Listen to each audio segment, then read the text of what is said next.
hindi po tayo nag-iisa. Andito po ang Panginoon sa anyo ng banal na Espiritu Santo, kasama natin, hindi niya tayo iniiwan.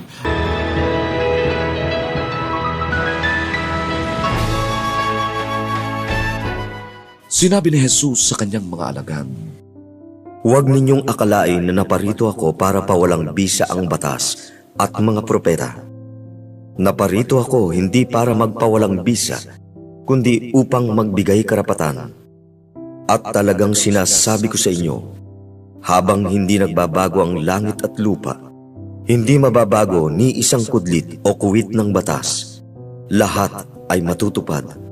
Kung may lumabag sa pinakamaliit na ipinag-uutos ng batas at magturo ng ganoon sa mga tao, ituturing din siyang pinakamaliit sa kaharian ng langit. Ngunit kung may magsasagawa at magtuturo ng mga ito sa mga tao, magiging dakila siya sa kaharian ng langit.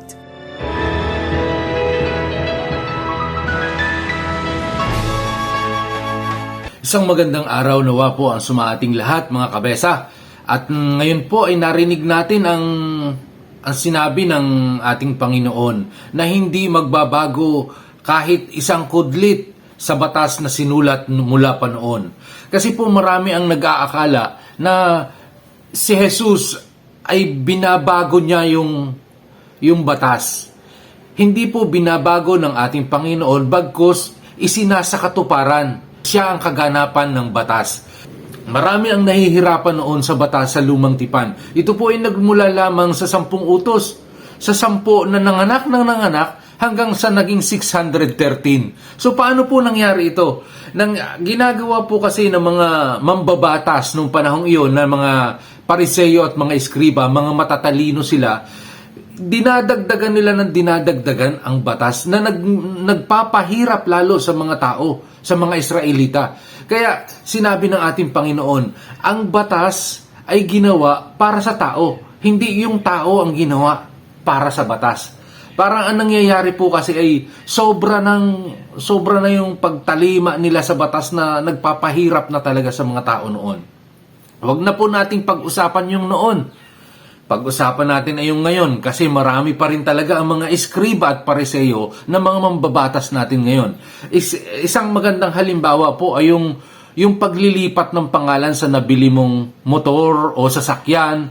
Kapag hindi daw po yun na ilipat agad sa iyong pangalan, ay magmumulta ka, ikaw na nakabili, ng 20,000. Yung nagbenta ay magmumulta rin ng 20,000. All in all, 40,000 yung imumulta. Ang nangyari, tatamaan sila tulpo. Yung mga matitinding mga mambabatas din natin ay tatamaan ng batas na ginawa ng mga kasamahan nila. Kaya, yung dun sa trial period pa lang ng pagpapatupad, talagang marami nang tinamaan, marami nang umaalma ng mga mamamayan, pero walang epekto yun. Pero nung ang nagsalita na ay si Tulpo, nagsalita na rin si Ted Filon, tamimi sila. Kasi nga, ang batas natin ay ginagawa para sa mga tao, pampahirap lamang sa mga tao, pero nonsense. Kaya yung ganun din yung nangyayari noon.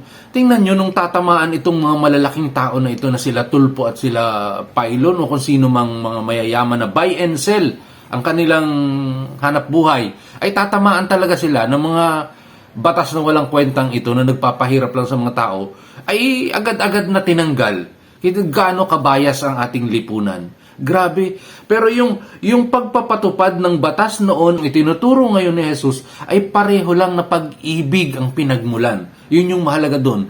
Ang batas ay hindi mababago ni isang kudlit. Sabi nga ng ating Panginoon. Kasi ang pag-ibig ito, kung dati ang sa batas ni Moises ay ang pinaka-basis ay yung 10 utos, ay ginawa ng ating Panginoong Hesus na mahalin mo ang buong Diyos, ng buong puso, buong kaluluwa, ng buong pagkatao, at mahalin mo ang iyong kapwa. Ginawang 2 lang, pero ang buod nun ay nandun na rin lahat yung 10 utos. Kumbaga, mas pinapadali ng ating Panginoon ang paglalapit ng Diyos sa tao.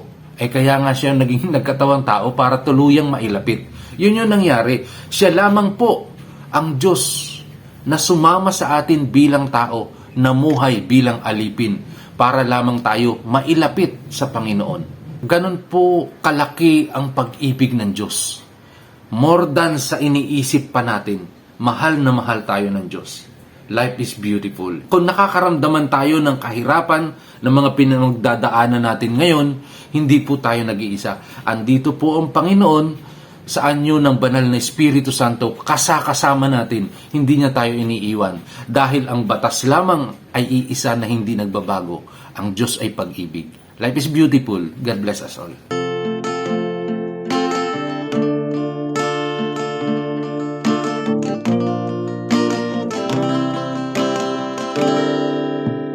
Nais ko nang pigilin ang ikot ng mundo. Nais ko nang limutin ang oras ng buhay ko, sa magdamag na pagluha ang aking kapiling. Di mapigil ang abdi at sakit ng damdamin. Paano na ang buhay ko kung ayaw ko nang baguhin? Ang natitirang pag-asa ay ayaw ko nang isipin. Pagkantanging kabiguan ang laging nasa isipan. Para bang nakaukit, hindi ito malutan. Panginoon, ako ngayon ay iyong tulungan. Abutin mo ako pagkat di ko na ito makayanan. At alam kong isang tawag mo lang, habis ay mapapawing lubusan. Tanging ikaw lamang ang inaasahan. Nais ko nang pigilin ang ikot ng mundo. Nais ko nang limutin ang oras ng buhay ko, sa magdamag na pagluha ang aking kapiling. Hindi mapigil ang hapdi at sakit ng damdamin. Paano na ang buhay ko kung ayaw ko nang baguhin? Ang natitirang pag-asa ay ayaw ko nang isipin. Pagkantanging kabiguan ang laging nasa isipan. Para bang nakaukit, hindi ito malulutan. Panginoon, ako ngayon ay iyong tulungan. Abutin mo ako pagkat di ko na ito makayanan. At alam ko, isang tawag mo lang, habis ay mapapawing lubusan. Tanging ikaw lamang ang inaasahan.